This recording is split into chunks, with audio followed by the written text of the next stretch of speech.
will say that Bernie Sanders came back. You guys are crazy! You're an animal. Get a job.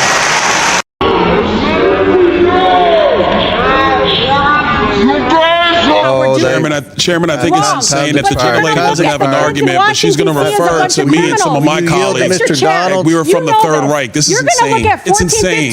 It's insane. It's insane. Do I look like a member of the Third Reich to you, Ms. Tlaib? Is that what I look like to you? You're the one taking your voting card. Is that what you think? Is that what you think? Is that what you think? No, that's unethical. I think it's radical and I think it's insane. And I'll respect everything that you say. But to say something like that to myself and a lot of my colleagues is way out of line. It's way out of line. It's way out of line. Regular order, Mr. Way out of line. Regular order. That's okay. But Hey everybody, welcome back to America Patriots, the channel where common sense is still alive. Coffee is always strong, and Congress somehow continues to give us more entertainment than Netflix.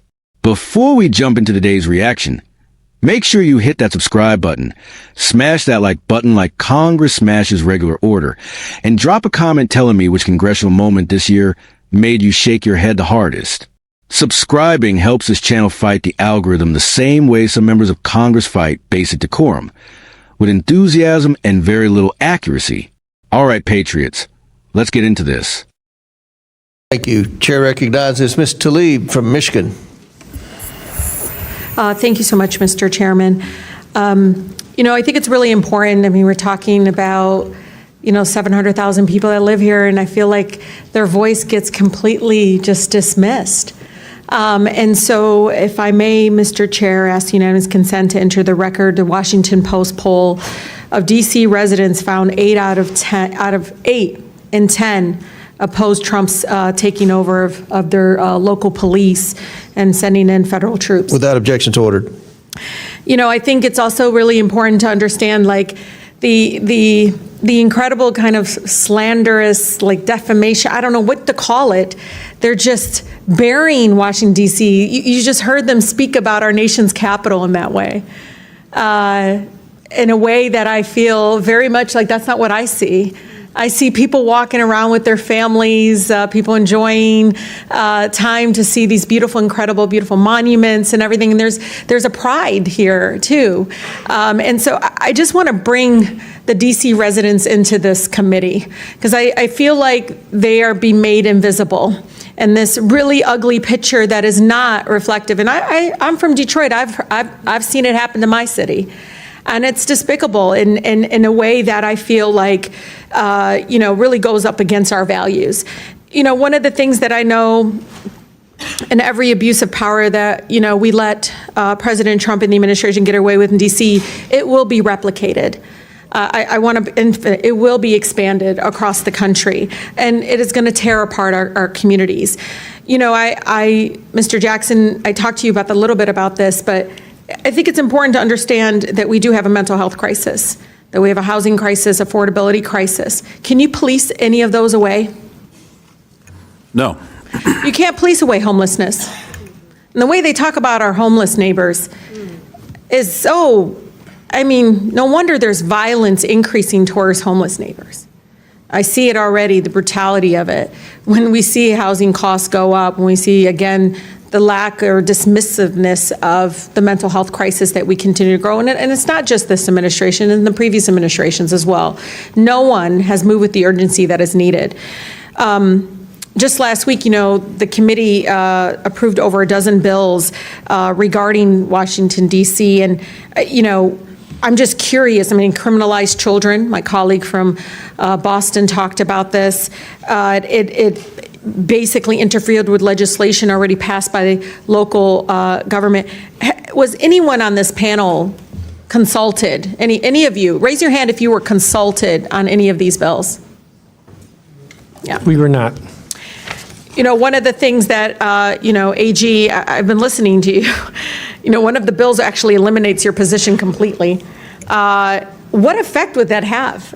Completely eliminating your position in regards to be able to do the job that you do to protecting all the families in Washington, D.C. We'll start with the fact that more than 70% of the residents of the District of Columbia overwhelmingly voted for having an independent elected attorney general. That's right. And that's a recognition of the fact that when an attorney general is directly accountable to the people, directly responsive to the people, we are much better at doing our job in terms of addressing housing affordability and conditions in slumlords, seniors and consumers who are being scammed, addressing the issues that are most important to D.C. residents, because I am accountable to them. I read wage theft is an issue, workplace discrimination. I mean, there's a number of issues that need to be addressed, and they're not going to address that. They want to paint you all as this ugly, dark, all just out in the street. I mean, the way, it's just unbelievable because they all live here. I don't see it. I don't see what they see. I don't understand why we're allowing that to happen, because I actually think it's going to hurt our communities. People are going to look at Washington, D.C. folks in a way that I think is going to be very painful, but also, you know, I don't know, Mr. Jackson, I heard the stories. People didn't leave their homes.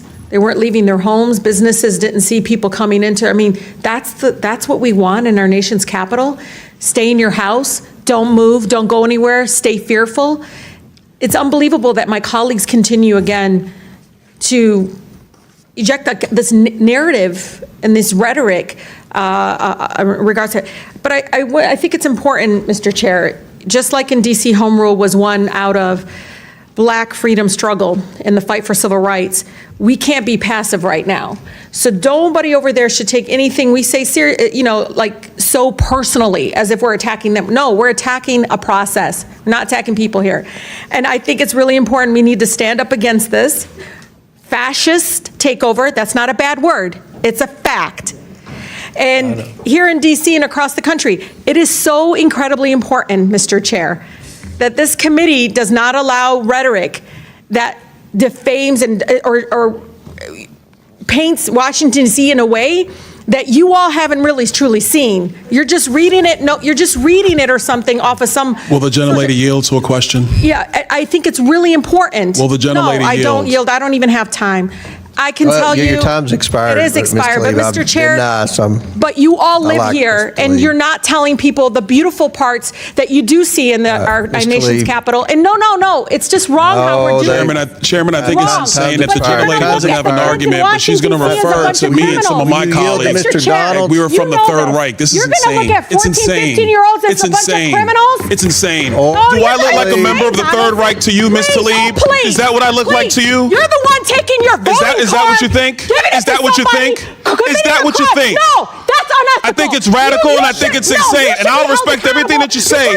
But to say something like that to myself and a lot of my colleagues is way out of line. It's way out of line. It's way out of line. Regular order, Mr. Way out of line. Regular order. That's okay. But it's okay, right? That is not how it It's goes. okay, right? You hold yourself accountable before you talk about Hold Washington, myself D.C. accountable. Mr. Tlaib. Washington, D.C. Hold your out own of your self mouth. accountable. How Keep about it out of that? your mouth. Hold your own I'm self trying, accountable. Mr. How about Tlaib. that? Free D.C. and make sure you All right. vote with your own voting card. Don't be giving it to somebody Mr. else. Tlaib, all right, time. Chair recognizes Ms. Boebert from Colorado. Wait a minute, Ms. Boebert. All right. So today we're reacting to a wild hearing where Representative Rashida Tlaib delivered what can only be described as an emotional roller coaster, monologue edition. I mean, this wasn't a testimony. It was a TED Talk delivered at 200 miles per hour. At one point, I wasn't sure if she was talking to the committee, the witnesses, the camera, the ancestors, or maybe even Google Maps trying to redirect her argument. Now look, I'm all for passion. Passion is great. But somewhere between fascist takeover, slumlords, my colleagues from Boston, don't police away homelessness, and you all live here, I'm sitting here thinking, what hearing was I watching? Because this felt less like oversight and more like an open mic night where the mic was on fire. And then, my favorite part, the chair tries to cut an all calm like, will the gentlelady yield? And Tlaib basically says, no, I will not yield ever, not even if the earth stops spinning. I'm telling you, if Congress had a do not disturb mode, she activated it.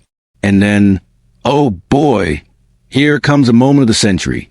One of the Republican members jumps and all fired up, basically saying, do I look like a member of the Third Reich to you? Folks, listen, in the history of things you never expect to hear in a government building, that one is now at the top of the list. I nearly spit out my sweet tea. Look, nobody needs to be tossing around extreme labels. You can disagree without turning the hearing into a History Channel documentary marathon. But at the same time, her calling everything a fascist takeover kind of proves the point that some of these talking points are, well, dramatic. And I mean dramatic in the same way a 3-hour director's cut is dramatic. And you better believe our guy, Byron Donalds, cool, calm, and always ready to hit back with facts, would have handled this circus like a pro. That's why I support Byron. The man can take a tidal wave of political chaos and respond like, okay, but let's look at the actual issue. He's got backbone. He's got clarity, and unlike a few people on that committee, he can finish a sentence without launching into an unscheduled speech about every crisis from 1952 to present day. Now, the biggest plot twist?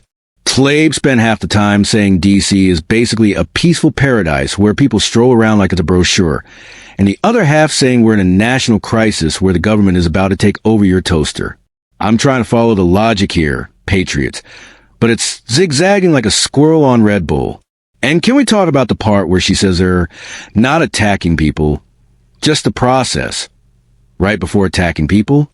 Comedy gold, pure gold. Someone get C-SPAN a laugh track. Look, here's my honest, right-wing patriotic take. DC absolutely deserves a real conversation about safety, governance, and respecting local residents. But we can't have that conversation if every disagreement gets labeled as the apocalypse. When every issue is the end of democracy, nothing is. And we need leaders who recognize that, not ones who shout over everybody like it's a political filibuster fitness test. That's why voices like Byron Donalds matter. He doesn't need theatrics. He brings arguments, facts, and a decent sense of humor, which appears to be in short supply during these hearings. Anyway, patriots, if you enjoy this breakdown of congressional chaos, hit like, subscribe, share with a friend who still believes Congress reads its own bills, and drop a comment telling me what you thought of this hearing. Stay loud, stay proud, stay American. This is America Patriots. Signing off until Congress gives us another episode.